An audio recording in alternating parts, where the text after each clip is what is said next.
केदारनाथ से आगे है अमरनाथ और उससे आगे है कैलाश पर्वत।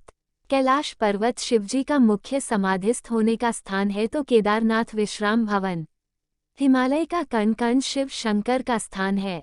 बाबा अमरनाथ को आजकल स्थानीय मुस्लिम लोगों के प्रभाव के कारण बर्फानी बाबा कहा जाता है, जो कि अनुचित है। उन्हें बर्फानी बाबा इसलिए कहा जाता है कि उनके स्थान पर प्राकृतिक रूप से बर्फ का शिवलिंग निर्मित होता है। शिवलिंग का निर्मित होना समझ में आता है, लेकिन इस पवित्र गुफा में हिम शिवलिंग के साथ ही एक योग गणेश पीठ व एक पार्वती पीठ भी हिम से प्राकृतिक रूप में निर्मित होता है। पार्वती पीठ ही शक्तिपीठ स्थल है। यहाँ माता सती के कंठ का निपात हुआ था। पार्वती पीठ 51 शक्तिपीठों में से एक है। यहाँ माता के अंग तथा अंगभूषण की पूजा होती है। ऐसे बहुत से तीर्थ हैं जहाँ प्राचीन काल में सिर्फ साधु संत ही जाते थे और वहाँ जाकर वे लोग तपस्या करते थे। लेकिन आजकल यात्रा सुविधाएं सुगम होने के चलते व्यक्ति कैलाश पर्वत और मानसरोवर भी जाने लगा है। ये वे स्थान हैं जो हिंदुओं के लिए सबसे महत्वपूर्ण हैं। अमरकथा इस पवित्र गुफा में भगवान शंकर ने भगवती पार्वती को मोक्ष का मार्ग दिखाया था। इस तत्वज्ञान को अमरकथा के नाम से जाना जाता है, इसलिए इस स्थान का नाम अमरनाथ पड़ा। यह कथा भगवती पार्वती तथा भगवान शंकर के बीच हुआ संवाद है। यह उसी तरह है जिस तरह कृष्ण और अर्जुन के बीच संवाद हुआ था। अमरनाथ कथ सती ने दूसरा जन्म हिमालयराज के यहाँ पार्वती के रूप में लिया।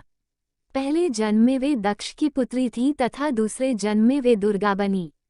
एक बार पार्वती जी से ने शंकर जी से पूछा, मुझे इस बात का बड़ा आश्चर्य है कि आपके गले में नरमुंड माला क्यों है। भगवान शंकर ने बताया, पार्वती, जितनी बार तुम्हारा जन्म हुआ है उतने ही मुंड मैंने धारण किए हैं। भगवान शंकर ने कहा, यह सब अमरकथा के कारण है। यह सुनकर पार्वती जी ने शिवजी से कथा सुनाने का आग्रह किया।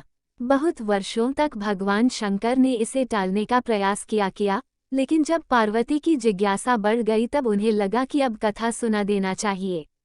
अब सवाल यह था कि अमरकथा सुनाते वक्त कोई अन्य जीव इस कथा को न सुने, इसीलिए भगवान शंकर 5 तत्वों पृथ्वी, जल, वायु, आकाश और अग्नि का परित्याग करके इन पर्वतमालाओं में पहुंच गए और अमरनाथ गुफा में भगवती पार्वती जी को अमरकथा सुनाने लगे। पार्वती बोली, मेरा शरीर नाशवान है, मृत्यु को प्राप्त होता है, परंतु आप अमर हैं, इसका कारण बताने का कष्ट करें। मैं भी अजर अमर होना चाहती हूँ।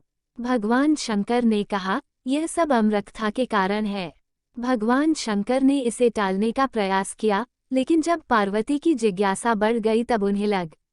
अब सवाल यह था कि अमरकथा सुनाते वक्त कोई अन्य जीव इस कथा को न सुने, इसीलिए भगवान शंकर 5 तत्वों पृथ्वी, जल, वायु, आकाश और अग्नि का परित्याग करके इन पर्वतमालाओं में पहुंच गए और अमरनाथ गुफा में भगवती पार्वती जी को अमरकथा सुनाने लगे।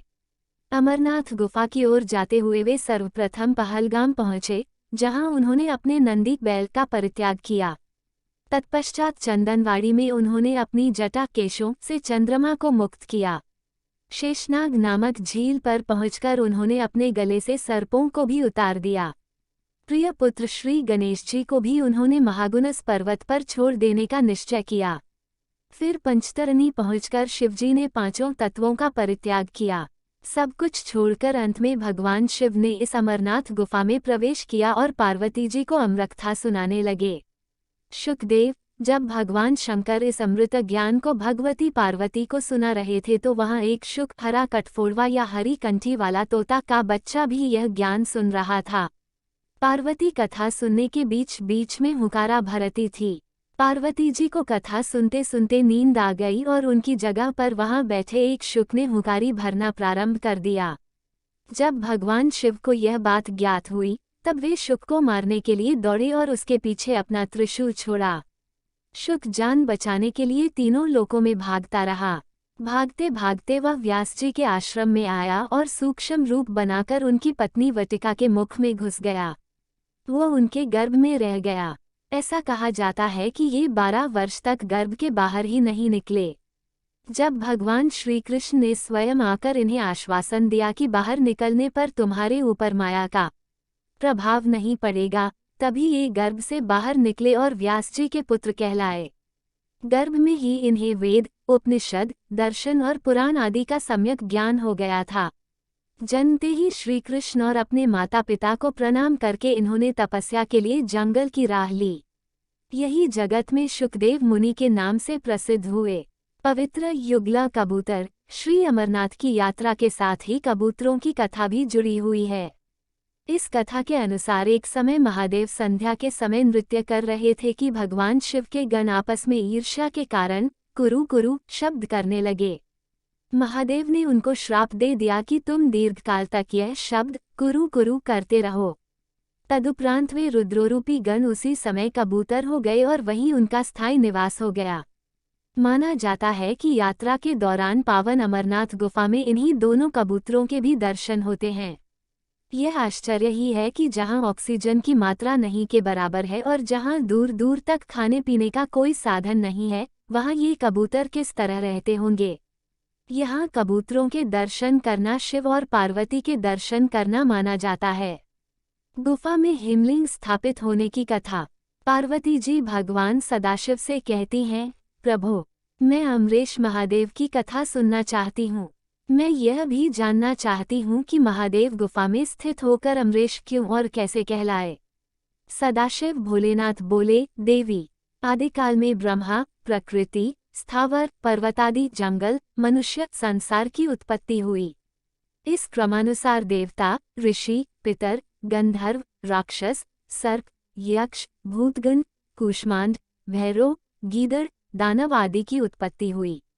इस तरह नए प्रकार के भूतों की सृष्टि हुई, परंतु इंद्रादि देवता सहित सभी मृत्यु के वश में थे। इसके बाद भगवान भोलेनाथ ने कहा कि मृत्यु से भयभीत देवता उनके पास आए। सभी देवताओं ने उनकी स्तुति की और कहा कि हमें मृत्यु बाधा करती है। आप कोई ऐसा उपाय बतलाएं जिससे मृत्यु हमें बाधा न करे। मैं आप लोगों की मृत्यु के भय से रक्षा करूंगा। कहते हुए सदाशिव ने अपने सिर पर से चंद्रमा की कला को उतारकर निचोड़ा और देवगणों से बोले, यह आप लोगों के मृत्यु रोग की औषधि है। उस चंद्रकला के निचोने से पवित्र अमृत की धारा बह निकली और वही धारा बाद में अमरावती नदी के नाम से विख्यात हुई। चंद्रकला को निचोड़ते समय भगवान सदाशिव के शरीर पर जो अमृत बिंदु गिरे वे सूख गए और पृथ्वी पर गिर पड़े। पावन गुफा में जो भस्म है वे इसी अमृत बिंदु के कण हैं जो पृथ्वी पर गिरे थे। सदाशिव भगवान देवताओं पर प्रेम न्योछावर करते समय स्वयं द्रवीभूत हो गए। देवगण सदाशिव को जलस्वरूप देखकर उनकी स्तुति में लीन हो गए और बारंबार नमस्कार करने लगे। भोलेनाथ ने देवताओं से कहा, हे देवताओं, तुमने मेरा बर्फ का लिंग शरीर इस गुफा में देखा है। इस कारण मेरी कृपा से आप लोगों को मृत्यु का भय नहीं रहेगा। अब तुम यहीं पर अमर होकर शिव रूप को प्राप्त हो जाओ। आज से मेरा यह अनादि लिंग शरीर तीनों लोकों में अमरेश के नाम से विख्यात होगा। देवताओं को ऐसा वर देकर सदाशिव उस दिन से लीन होकर गुफा में रहने लगे। भगवान सदाशिव ने अमृत रूप सोमकला को धारण कर देवताओं की मृत्यु का नाश किया, तभी से उनका नाम अमरेश्वर प्रसिद्ध हुआ।